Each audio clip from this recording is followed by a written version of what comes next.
Amankah mengonsumsi ulat sagu? Bagaimana kemudian kandungan gizi dari ulat sagu ini? Kita akan tanyakan langsung dengan ahli gizi Dr. Rita Ramayulis. Selamat siang, Dr. Rita.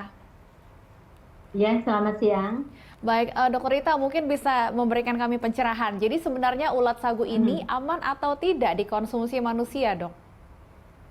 Ya, jadi sebenarnya kalau terkait dengan aman atau tidak amannya konsumsi ulat sagu itu memang belum banyak penelitian. Kita belum bisa mengambil kesimpulan apakah kita akan menyimpulkan bahwa ulat sagu ini aman atau ulat sagu ini tidak aman. Tetapi faktanya sebenarnya konsumsi ulat sagu ataupun serangga lainnya itu sudah terjadi lama ya. Jadi artinya dari dulu ini sudah menjadi salah satu hidangan tradisional yang dikonsumsi oleh banyak masyarakat kita ataupun masyarakat di belahan dunia sana gitu ya. Kalau kita melihat data saja, itu data menunjukkan ada loh 2 miliar masyarakat ini atau penduduk yang telah mengkonsumsi serangga sebagai olahan lauk mereka. Tapi kalau untuk pengolahannya, Mhm, untuk jenis makanan seperti ini, ya, seperti ulat sagu ini harus seperti apa sih, Dok? Mungkin kalau tadi dokter bilang belum banyak penelitiannya, tapi mhm. mungkin ada pengolahan untuk bisa meminimalisir efek negatifnya atau penyakit yang bisa ditimbulkan? Iya, jadi kalau untuk olahannya sendiri karena ini termasuk kepada jaringan protein ya. Jadi ini kan, berasal dari hewani, berarti utamanya dia tersusun atas jaringan hewan yang kandungan proteinnya tinggi.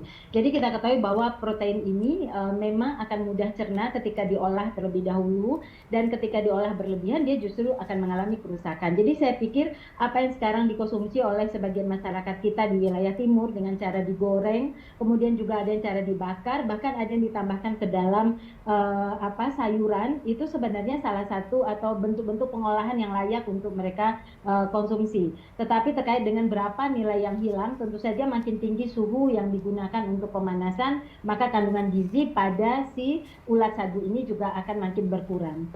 Tadi Anda sempat menyinggung ini merupakan bentuk Mhm, protein. Lalu benarkah, Dok, ulat sagu ini katanya iya. mengandung banyak protein?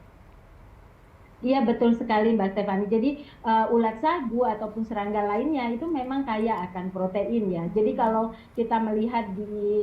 penelitian tentang komposisi gizi itu sudah banyak terkait dengan serangga ini. Kalau aman tidak aman yang kita belum bisa memberikan suatu kesimpulan. Bahkan dikatakan dalam kondisi kering itu kandungan proteinnya bisa mencapai 40 sampai 60% dari total beratnya. Itu kan termasuk tinggi sekali ya. Dan bahkan di ulat sagu sendiri di penelitian itu menjelaskan mencapai 50%, hampir 50% itu kandungannya adalah protein. Dan kita juga bisa sama-sama melihat dari penelitian itu menjelaskan bahwa sebagian besar justru esensial loh ya. Jadi memang jenis-jenis asam amino yang dibutuhkan justru untuk tumbuh kembang itu ada di sana gitu. Dan kemudian tidak hanya protein kandungannya, kita juga menemukan di situ ada asam lemaknya, dan asam lemaknya beragam. Ada yang omega 3, ada omega 6 dan omega 9. Dan kemudian juga banyak mikronutrien lainnya yang terdapat juga di dalam ulat sagu itu tadi. Makanya saya katakan ulat sagu itu bagian dari pangan oleh sebagian masyarakat kita yang memang telah dimanfaatkan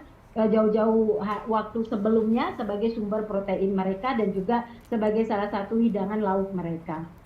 Baik, Dok, sayangnya juga saat ini selain ulat sagu, banyak masyarakat yang kerap berpikir bahwa serangga seperti belalang, jangkrik itu juga masuk makanan tinggi protein. Bisa diklarifikasi, Dok, apakah memang benar demikian?